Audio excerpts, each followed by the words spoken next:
The silence on the Zephyrian bridge stretched for what felt like an eternity as the crew processed everything they had discovered.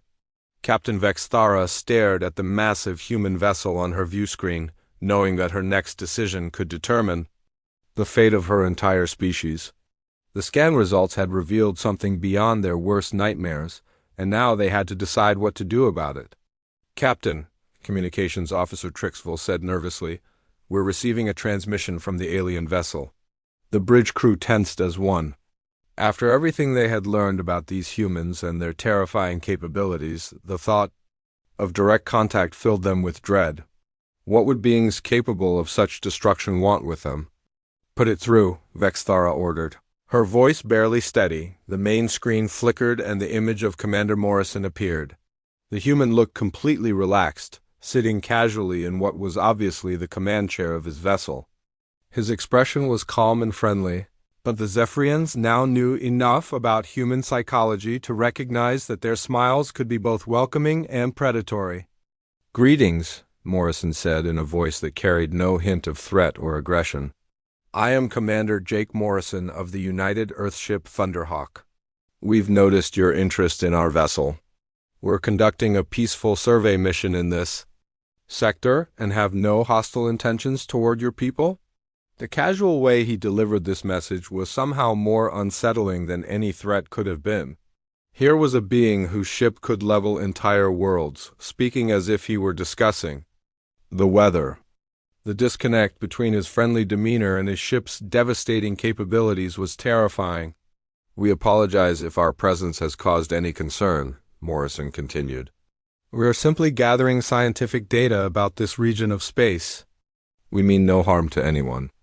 Captain Vexthara struggled to find her voice. Every instinct screamed at her to flee immediately, but diplomatic protocol demanded a response. She forced herself to speak, though her words came out stilted and formal. "Greetings, Commander Morrison. I am Captain Vexthara of the Zephyrium. Defense Fleet, we were unaware of your species' presence in this sector. Your vessel is quite impressive." Morrison's smile widened slightly, and the Zephyrians were beginning to understand that human facial expressions could convey multiple meanings simultaneously. "Thank you, Captain. The Thunderhawk is a good ship with a good crew. We're proud to serve aboard her." The human commander's casual reference to his vessel sent chills through the Zephyrian crew. To him, this planet-killing monster was simply a good ship. It made them wonder what humans considered a truly impressive vessel. "If you don't mind me asking," Morrison continued, "what brings the Zephyrian Defense Fleet to this remote sector? It's not exactly a heavily traveled area of space." The question was asked politely, but the Zephyrians couldn't help but interpret it as a veiled threat.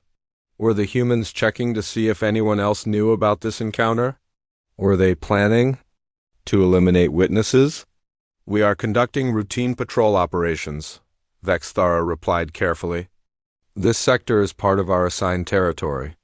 "Of course," Morrison nodded. "Well, you're doing excellent work. Space can be dangerous, and it's good to know there are dedicated beings like yourselves keeping watch."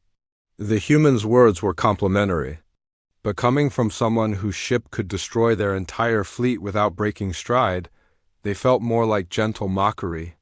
The Zephyrians were being praised for their vigilance by a species that could make their protection meaningless. Meanwhile, on the Thunderhawk's bridge, the human crew monitored the conversation with professional interest. They had made first contact with a new species, which was always significant, but they treated it as routine business rather than a momentous occasion. "The aliens seem nervous," observed Communications Officer Nina Roberts. "Their stress indicators are off the charts." "First, contact can be intimidating," Morrison replied diplomatically. "We probably look pretty strange to them." Lieutenant Amy Parker glanced at her tactical display. "Sir, should I power down weapon systems? Might make them feel more comfortable." "Negative," Morrison said. "We're not showing hostile intent, but we're not showing weakness either. Let them know we're friendly but capable." The human crew's casual discussion of their overwhelming military superiority would have horrified the Zephyrians if they could have heard it. The humans weren't even considering the possibility that the aliens might pose a threat. They were simply deciding how much of their power to reveal. Back on the Zephyrian ship, the tension was reaching unbearable levels. Science Officer Krillinox leaned over to whisper urgently to his captain. "Captain, recommend we withdraw immediately and report this contact to High Command. This species represents a threat beyond anything we've ever encountered." Vexthara nodded slightly but maintained her composure for the benefit of the human commander, who was still watching them with that unsettling smile. "Commander Morrison," she said, "we must continue our patrol duties. We wish you success with your survey mission." "Of course, Captain. Safe travels to you and your crew. Perhaps our species will meet again under more formal circumstances." The transmission ended, and the Zephyrian bridge erupted in barely controlled panic. The implications of what they had discovered were staggering, and everyone began talking at once. "Quiet," Vexthara commanded. "All ships prepare for immediate departure. Set course for home base, maximum velocity." "Captain, what about first contact protocols?" asked the communications officer. "Protocols can wait," Vexthara replied grimly. "Right now, our priority is getting this information to High Command before those humans decide we know too much." The Zephyrian fleet turned and accelerated away from the human vessel as quickly as their engines could manage. Behind them, the Thunderhawk continued its leisurely survey mission, its crew already forgetting about the brief encounter with the nervous aliens. As the Zephyrian ships jumped to hyperspace, Captain Vexthara began composing her report. She would have to find a way to explain that they had encountered a species that could potentially conquer the entire galaxy without breaking stride. The humans had shown no sign of aggression, but their casual display of overwhelming power was more terrifying than any threat. The galaxy would never be the same. Word of the humans would spread throughout the Federation, and the name of their species would become synonymous with power beyond imagination. Future generations would tell stories of the day when 3 small patrol ships discovered that humanity had entered the galactic stage, bringing with them a level of military capability that defied comprehension. In the depths of space, the UES Thunderhawk continued on its mission, carrying its crew of 3,000 enhanced warriors toward whatever new discoveries awaited them among the stars. The complete scan results finally came through, and the Zephyrian bridge fell into stunned silence. Captain Vexthara stared at the data streaming across her screens, her 4 arms hanging limp at her sides. The vessel they had discovered was not just a warship or even a battle station. It was something far more terrifying than anything they had ever imagined. "Captain," Science Officer Krillinox managed to say, his voice hollow with shock, "the final analysis is complete. This ship is designed for total warfare on a scale we've never seen before. The manufacturing capabilities alone were beyond comprehension.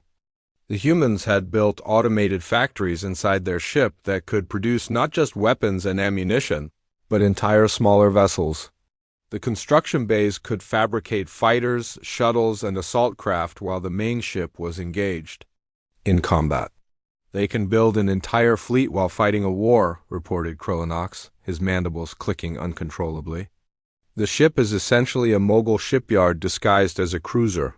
But the manufacturing systems were just one part of a larger picture that was becoming increasingly clear. The humans had designed their ship for extended campaigns without any external support. They could mine asteroids for raw materials, process those materials into finished goods, and maintain their vessel indefinitely in hostile territory.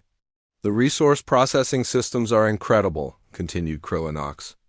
"They can break down any material at the molecular level and rebuild it into whatever they need. They could strip mine an entire asteroid belt and turn it into weapons." Medical Officer Vixenara looked up from her biological analysis station with terror in her compound eyes. "Captain, the crew psychology profiles are deeply disturbing. These beings show no fear response to extreme violence. They actually become more effective in combat situations. The scans had revealed that humans possessed an unusual psychological trait, while most species became less effective when faced with violence and death. Humans seem to thrive in such conditions." Their stress responses actually improve their combat performance rather than hindering it. They have a biological mechanism that floods their systems with performance-enhancing chemicals during combat, Vixenara explained. It increases their strength, speed, and reaction time while reducing their sensitivity to pain and injury. Tactical. Officer Zixtal was studying the weapon systems with growing alarm. Captain, I've completed the analysis of their armament. This single ship carries more firepower than our entire battle fleet. The numbers were staggering. The main guns could fire projectiles with the kinetic energy of small nuclear weapons. The missile systems could launch salvos that would overwhelm any known defense system. The point defense weapons could track and destroy thousands of incoming threats simultaneously. The targeting systems are beyond anything we've developed, Zixtal continued. They can track and engage multiple targets across several light seconds of space. Their fire control computers can calculate intercept courses for targets moving at near light speed. The defensive systems were equally impressive. The ship's armor was designed to absorb and distribute energy across its entire structure. The shield generators could create multiple layers of protection, each one capable of deflecting attacks that would destroy lesser vessels. They don't just build ships to fight, Vixenara observed. They build ships to win. Every system is designed for maximum combat effectiveness. The cultural analysis painted an even more disturbing picture. The humans' database contained detailed records of their military history, and it revealed a species that had turned warfare into an art form. They studied battle tactics with the same dedication that other species devoted to philosophy or science. Their military academies are more advanced than our best universities, reported the communications officer. They spend years studying nothing but combat theory and tactical analysis. The humans had developed specialized schools for different types of warfare. Ground combat, naval warfare, aerial combat, and space warfare each had their own dedicated institutions. They had created a professional military class that spent their entire lives preparing for and conducting wars. They have officers who have studied warfare for decades, the communications officer continued. Some of their military leaders have over 50 years of combat experience. Meanwhile, aboard the Thunderhawk, Commander Morrison was receiving routine reports from his department heads. The alien scanning had been thorough, but it was hardly the most interesting thing happening on the ship that day. Captain, reported Intelligence Officer Ryan Davis, the alien fleet is maintaining a safe distance, but they've ceased their forward movement. I think they're processing what they've learned about us. Morrison nodded absently as he reviewed the daily status reports. The ship's bakery had produced fresh bread that morning. The recycling systems were operating at peak efficiency, and the crew was maintaining their physical fitness through regular combat training exercises. Any sign of hostile intent from our new friends? He asked. Negative, sir. If anything, they seem to be backing away slowly. Very slowly. Communications Officer Nina Roberts looked up from her station. Sir, I'm monitoring their communications. They're using a lot of words that seem to translate as expressions of fear or alarm, Morrison smiled. Well, that's understandable. First contact can be intimidating for anyone. The human crew went about their duties with the casual efficiency that marked all their operations. They cleaned their weapons, maintained their equipment, and prepared for whatever might come next. It was all routine to them, but their every action was being monitored by aliens who were rapidly realizing the implications of what they had discovered. Back on the Zephyrian flagship, the final pieces of the puzzle were falling into place. The scan had revealed not just a warship, but a glimpse into an entire civilization built around the concept of warfare. The humans had taken every aspect of their society and optimized it for military effectiveness. Captain, Krillinox said quietly, I believe we may have just encountered the apex predator species of the galaxy. The evidence was overwhelming. The humans had superior technology, superior training, superior weapons, and most importantly, superior psychology for warfare. They were a species that had evolved specifically to fight and win wars against any opponent. What do we do now? asked Zixtal. Captain Vexthara looked at the massive human ship on her view screen and felt a chill that went deeper than fear. They had found something that could change the balance of power in the galaxy forever. The question was whether they would live long enough to report it. The scanning beams pushed deeper into the human vessel, revealing secrets that made the Zephyrian crew increasingly uncomfortable. Science Officer Krillinox stared at his instruments in disbelief as the readings continued to pour in. What they were discovering challenged everything they thought they knew about spacefaring civilizations. Captain, the manufacturing facilities aboard this vessel are beyond anything we've encountered, he reported, his voice barely above a whisper. They have automated systems that can produce weapons and ammunition during active combat operations.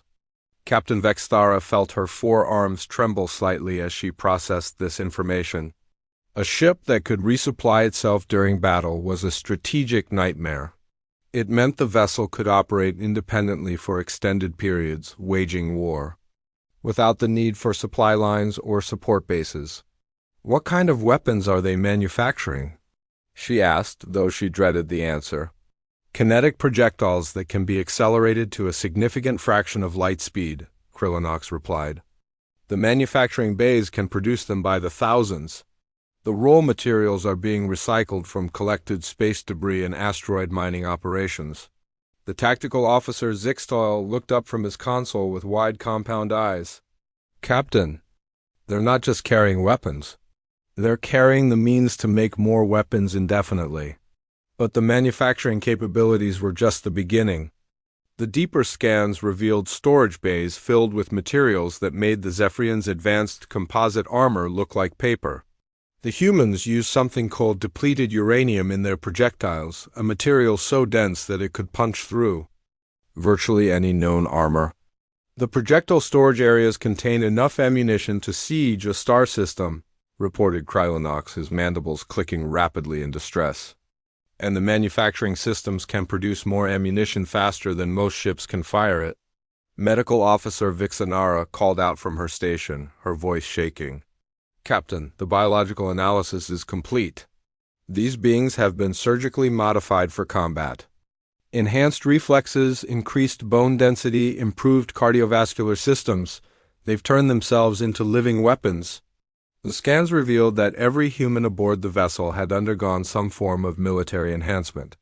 Their bones were reinforced with metal alloys, their muscles were augmented with synthetic fibers, and their nervous systems were modified to process information at superhuman speeds.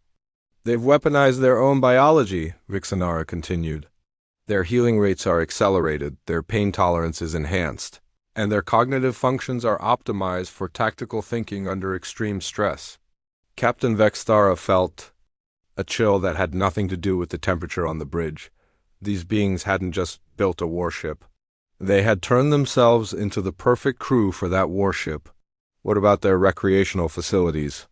She asked, hoping to find something that might suggest these beings had peaceful aspects to their culture. The answer made her wish she hadn't asked. The scans revealed that the humans' idea of entertainment involved combat simulations, tactical training exercises, and competitive fighting matches. Their recreational database contained thousands of hours of recorded battles, both real and simulated. Captain, their entertainment systems are focused entirely on warfare, reported the communications officer. They study combat tactics for fun. They watch recordings of battles for relaxation. They compete in fighting tournaments as a form of social bonding. Meanwhile, aboard the Thunderhawk, the human crew continued their normal duties, completely unaware of the panic they were causing among their observers. Chief Engineer Danny Walsh made his routine inspection of the antimatter containment systems, humming an old Earth song as he worked. "Hey, Walsh," called out Petty Officer Kate Murphy from across the engineering deck. "You think these aliens have ever seen a Mark 7 fusion warhead?" Walsh chuckled as he adjusted a containment field generator. "If they had, they wouldn't be scanning us so thoroughly. They'd be running in the opposite direction." The two humans continued their casual conversation, discussing the various weapon systems aboard their ship with the same tone they might use to talk about the weather. Their voices were being monitored by the increasingly terrified Zephyrian science team. The humans are discussing their weapon systems as if they were talking about household items, reported the communications officer. They show no fear or concern about the destructive capability of their own technology. Back in the Zephyrian scanning room, the analysis continued to reveal disturbing details about human culture and psychology. The ship's database contained historical records that painted a picture of a species that had spent its entire existence fighting wars. Captain, their historical records show continuous warfare for over 10,000 years, reported Krillinox. They fought wars over resources, territory, ideology, and sometimes just for the sake of fighting. War appears to be their natural state. The cultural analysis was even more unsettling. The humans' literature was filled with stories of heroic warriors. Their music contained themes of battle and conquest, and their art frequently depicted scenes of conflict and victory. They glorify warfare, observed Vixenara. Their entire culture is built around the concept of controlled violence. They don't just fight wars, they celebrate them. The scans revealed that the humans had developed their technology through constant conflict. Every advancement in their science had been driven by military necessity. Their computers were designed to calculate firing solutions. Their material science was focused on creating better armor, and their physics research was aimed at building more effective weapons. These beings don't just wage war, Vextara realized. With growing horror, they've evolved to be the perfect warriors. Everything about their society is designed to create and support military conflict. The most disturbing discovery came when the scans revealed the humans' classification system for their own ships. The massive vessel they were studying, with its planet-cracking weapons and fortress-like construction, was classified as a medium cruiser in the human fleet. Captain, Krillinox reported in a voice barely above a whisper. According to their database, this vessel is considered a medium-class ship. It's not even their most powerful design.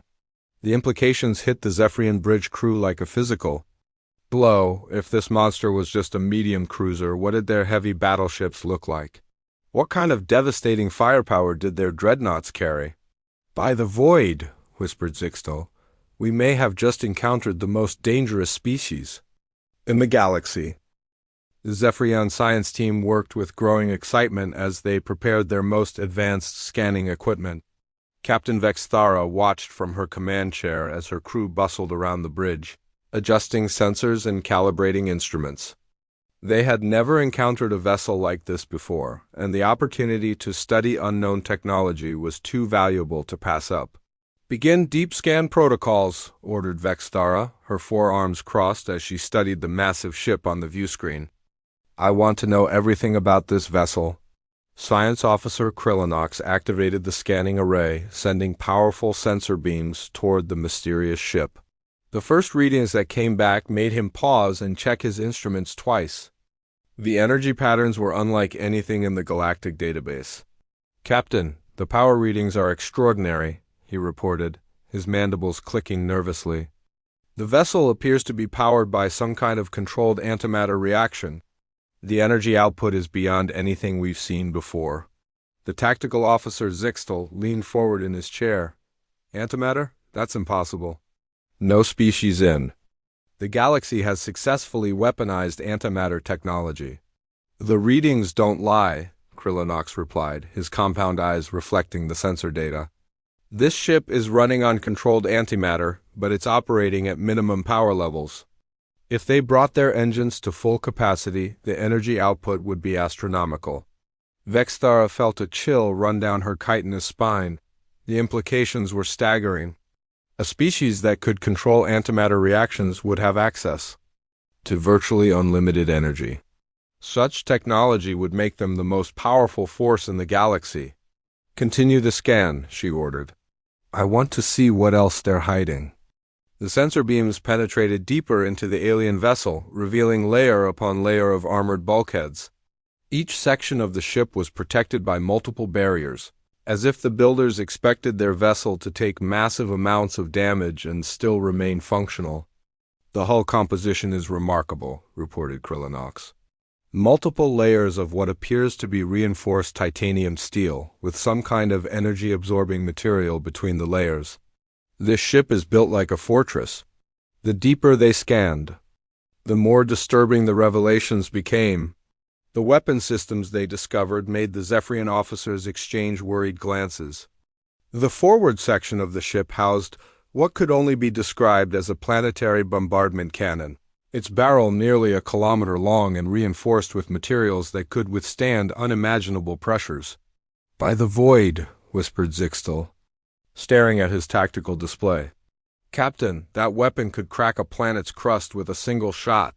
But the main guns were just the beginning. The ship's hull was dotted with smaller weapon emplacements, each one more sophisticated than anything.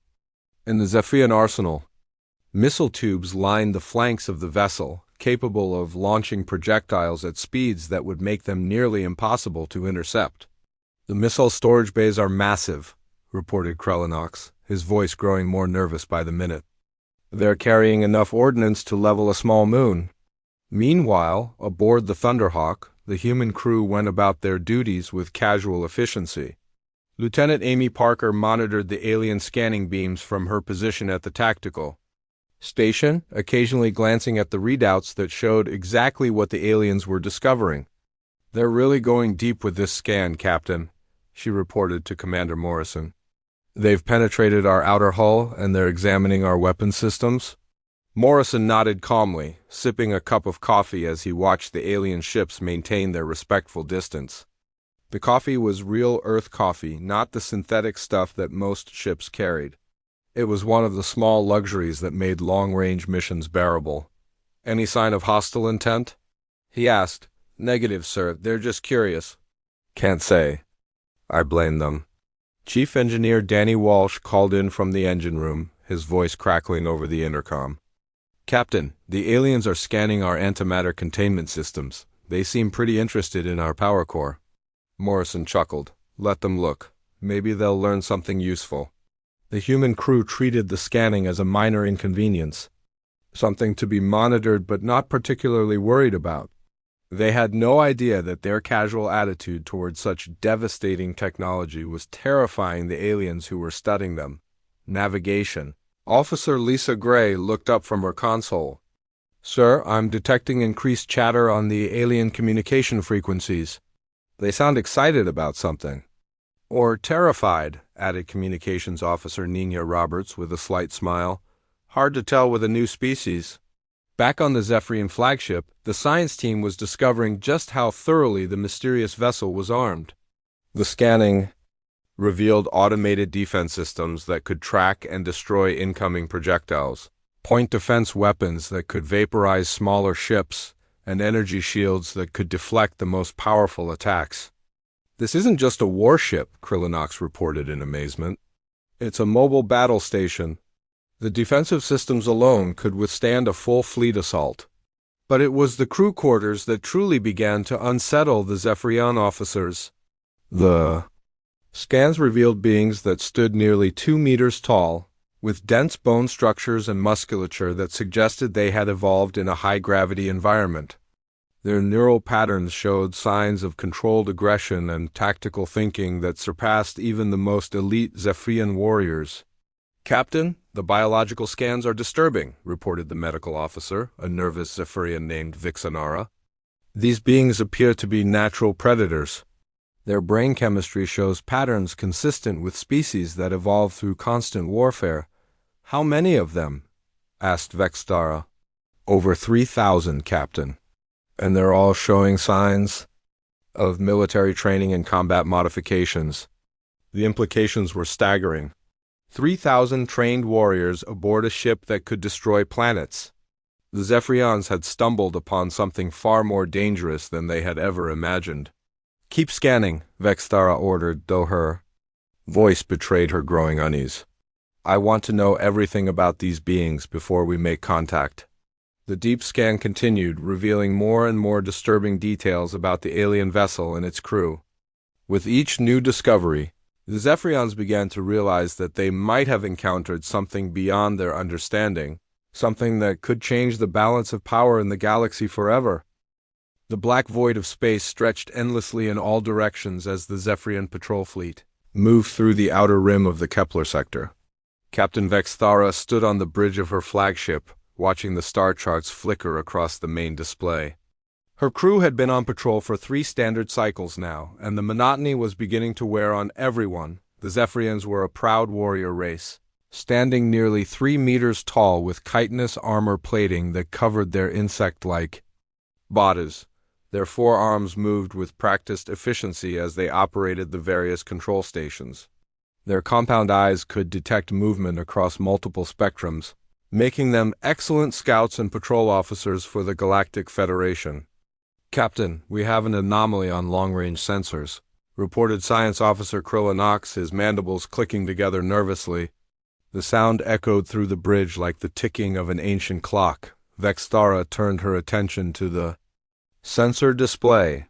A massive energy signature appeared on the screen, roughly 2 light hours from their current position. The readings were unlike anything in their database. The object was huge, easily 4 times the size of their largest battleship. Yet it appeared to be completely dormant. "What are we looking at, Krillinox?" she asked, moving closer to the science station. "Unknown, Captain. The energy signature is consistent with a vessel of some kind, but the power readings are off the charts. It's just sitting there, dark and silent." The tactical officer, a young Zephyrian named Zixtal, looked up from his console. "Captain, should we investigate? It could be a derelict ship or perhaps a new species." Vexthara considered the options. First contact protocols were clear, but they also had standing orders to investigate any unusual activity in their patrol sector. The object was clearly artificial, which meant it was either a lost ship or belonged to a species they had never encountered before. "Set course for the anomaly," she ordered. "But keep weapons systems ready. We don't know what we're dealing with." The Zephyrian fleet consisted of 3 patrol cruisers, each armed with plasma cannons and quantum torpedoes. They were more than capable of handling most threats they might encounter in this remote sector of space. As they approached the mysterious object, their sensors began to paint a clearer picture. "By the void," whispered Krillinox as the object came into visual range. "Captain, you need to see this." The main screen flickered to life, showing the massive vessel in all its terrifying glory. The ship was unlike anything in the galactic database. Its hull was a dark metallic gray that seemed to absorb light rather than reflect it. Strange geometric patterns covered its surface, and weapon emplacements dotted its flanks like the spines of some ancient predator. "It's beautiful," breathed Zixtal, his compound eyes reflecting the image on the screen. "And terrifying. The ship was clearly designed for war. Every line and curve spoke of violence and destruction. The hull was thick and heavily armored, with multiple layers of protection visible even from their current distance. Weapon ports lined the sides of the vessel, each one large enough to house cannons that could crack a moon. "Captain, I'm detecting minimal power signatures," reported Krillinox. "The ship appears to be in some kind of hibernation mode. Life support is active, but everything else is running at minimum levels." "How many life forms?" Vexthara asked. "Difficult to say. The hull is blocking our sensors, but I estimate several 1,000 beings aboard that vessel." The implications were staggering.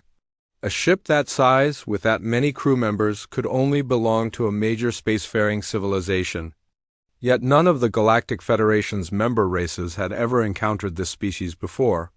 Meanwhile, aboard the mysterious vessel, Commander Jake Morrison stood on the bridge of the UES Thunderhawk. The human ship had been drifting silently through space for the past 6 months, its crew in deep hibernation while conducting a classified survey mission in this remote sector. Morrison was a typical human military officer, standing just over 6 feet tall with broad shoulders and a square jaw. His dark hair was cut short in regulation style, and his blue eyes held the steady gaze of someone who had seen combat. Like all humans, he looked deceptively fragile compared to the other races of the galaxy, but appearances could be deceiving. "Captain, we have multiple contacts approaching our position," reported Lieutenant Amy Parker from the tactical station. She was a young woman with red hair and green eyes. Her fingers dancing across the control panels with practiced ease, Morrison nodded calmly. The Thunderhawk was humanity's most advanced warship, equipped with experimental weapon systems that even Earth Command didn't fully understand. They had been testing new stealth technologies when these aliens had stumbled upon them. "What's their disposition?" he asked. "3 ships, approximately cruiser class based on their energy signatures. They're maintaining a respectful distance, but they're definitely scanning us." Morrison walked to the main view screen, where the alien ships were visible as small dots against the starfield. The aliens had no idea what they were dealing with. The Thunderhawk looked like a warship because it was a warship built by a species that had spent its entire evolutionary history fighting wars. "Should we power up weapons?" asked Chief Tactical Officer Ben Carter, a stocky man with graying hair and steady hands. "Negative," Morrison replied. "Let them look. They might learn something they don't want to know." The bridge crew continued their duties with the calm efficiency that marked all human military operations. Unlike most species in the galaxy, humans actually enjoyed conflict on some level. It was wired into their DNA, a legacy of millions of years of evolution on a hostile world. Navigation Officer Lisa Gray looked up from her console. "Sir, they're conducting deep scans now. They're really trying to penetrate our hull." Morrison smiled, an expression that would have terrified the aliens if they could have seen it. "Let them scan away. Sometimes the best way to avoid a fight is to make sure the other guy knows he can't win." The Thunderhawk was indeed a fearsome vessel, but what the aliens didn't know was that it was considered a medium cruiser by human standards. The real battleships were still back at Earth, protecting humanity's home system. This was just a survey vessel, equipped for exploration and research, but even a human survey vessel was built to military specifications, because humans had learned long ago that their galaxy was a dangerous place. Every human ship was designed to fight, and every human crew was trained for combat. It was simply the way they approached space travel. As the alien scans continued, Morrison settled back in his command chair. This was going to be an interesting first contact situation.